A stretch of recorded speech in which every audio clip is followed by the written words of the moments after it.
ప్రజలను కొడుతున్నారు, ప్రజలను దౌర్జన్యం చేస్తున్నారు. వెళ్తారా? మేము పికప్ చేసి తీసుకుపోవాలా? మీరు వెళ్తారా? పికప్ చేసి తీసుకెళ్తాను. బట్టి వెళ్ళకపోతే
చూశారు కదా Sriram Nagar auto stand area దగ్గర అయితే అక్కడ వినయ్ భాస్కర్ గారు మాజీ ఎమ్మెల్యే గారు అదేవిధంగా సో అక్కడ కాంగ్రెస్ నాయకుల్ని పంపించండి, మమ్మల్ని కాదు పంపించాల్సిందని మా ఏజెంట్ల మీద దాడి చేయాలని చెప్పేసి అక్కడ అడిగితే పోలీసులు అత్యుత్సాహం చూపిస్తూ ఉన్నారు. సో కాంగ్రెస్ నాయకులనేమో పట్టించుకోవట్లేదు, కేవలం బీఆర్ఎస్ నాయకులనే టార్గెట్ చేస్తూ అక్కడ నుండి నెట్టేసే ప్రయత్నం ఇందాక చేశారు, మీరు చూసిండ్రు కదా. సో మరి ఒకసారి అన్నతో అన్న మరి ఎట్లా చూడొచ్చు అంటే ఒక పక్క ఎవరిని ముట్టుకోకుండా ఓన్లీ బీఆర్ఎస్ నాయకులను ఎందుకు టార్గెట్ చేస్తూ ఉన్నారంటే ఏం చెప్పారు? అంటే ఈ ప్రభుత్వం మొదటి నుంచి కూడా బీఆర్ఎస్ పార్టీని అంతం చేయాలని కథం చేయాలని చూస్తున్నారు. వీరు కాదు కదా, వీళ్ళ బాబమ్మ జేజమ్మ వచ్చినా కూడా మరి కేసీఆర్ గారి నాయకత్వం బీఆర్ఎస్ పై చెక్కు చెదరదు.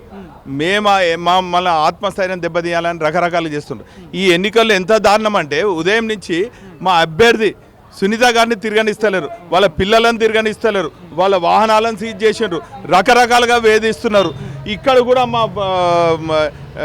మా ఏజెంట్స్ను మా కార్యకర్తలను ఆ ఓటర్ లిస్టు గుంజుకున్నారు, చింపేసిండ్రు, వాళ్ళ టేబుల్ అన్నీ ఇసేసిండ్రని వాళ్ళు ఏడ్స్ కూడా ఫోన్ చేస్తే మేము వస్తే మా వెనక పోలీసు వాళ్ళు వచ్చి మా పైన దౌర్యం చేసి మరి ఎల్లగొడుతున్నారు. అదే మా ముందు కాంగ్రెస్ నాయకులు ఉన్నారు, ఒట్టి చైర్మన్లు ఉన్నారు, ఒట్టి నాయకులు ఉన్నారు. వాళ్ళకు ఒక కోడ్ అట టీషర్ట్ వేసుకొని ఆ నెంబర్ 2 అని పెట్టిన వాళ్ళ దగ్గర పైసలు ఉంటున్నాయి, వాళ్ళని చెక్ చేస్తలేరు. వాళ్ళు ఉన్నారు కదా అంటే వాళ్ళు వేరే అంటున్నారు.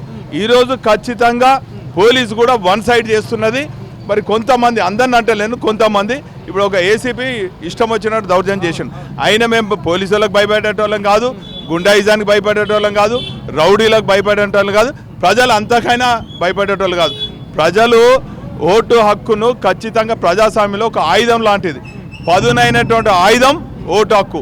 ఈ పదునైనటువంటి ఓటు హక్కుతోని ఖచ్చితంగా మరి ఇప్పుడు ఎన్నికలలో ఈ రౌడీజాన్ని అంతం చేస్తారు, గుండాయిజాన్ని అంతం చేస్తారు, ఈ ప్రభుత్వాన్ని కూడా అంతం చేస్తారు. ప్రజాపాలన చెప్తా ఉన్నాం, మేము రక్షణ చేపిస్తాం అంటా ఉన్నారు, ప్రజాస్వామ్యం కూనీ చేయట్లేము, మంచిగా ముంజైన ఉందని చెప్పేసి మాట్లాడుతూ ఉన్నారు. సో మరి కనిపిస్తా ఉందా మరి వాళ్ళు చెప్పిన మాట? ఇక్కడ మీరే చూసినారు కదా, మీ సాక్షి అంటే ప్రెస్ సాక్షిగానే ఇంత సామాన్యులను కొడుతున్నారు, మమ్మల్ని నెట్టేస్తున్నారు.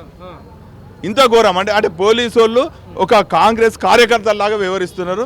ఖచ్చితంగా ఎవరెవరు ఈ తీరుగా వ్యవహరిస్తున్నారో అన్నీ చూసినాము, రికార్డు చేసుకున్నాం. సరైన సమయంలో ఖచ్చితంగా ప్రజాస్వామ్యాన్ని పరిరక్షించేదానికి మేము సిద్ధంగా ఉన్నాం. ఇవాళ పరిస్థితి కాంగ్రెస్ పార్టీ ఓడిపోతుంది అనేటువంటి భయం కొద్దీ ఇష్టం ఉన్నట్టు రేవంత్ రెడ్డి మాట్లాడాడు. ఇవాళ పోలీసులందరినీ కూడా ఈ యొక్క ఎన్నికలలో పోలీసులు కాంగ్రెస్ కార్యకర్తలు అయిపోయారు, పోలీసులు కాంగ్రెస్ పార్టీ ఎన్నికల ఏజెంట్లు అయిపోయారు.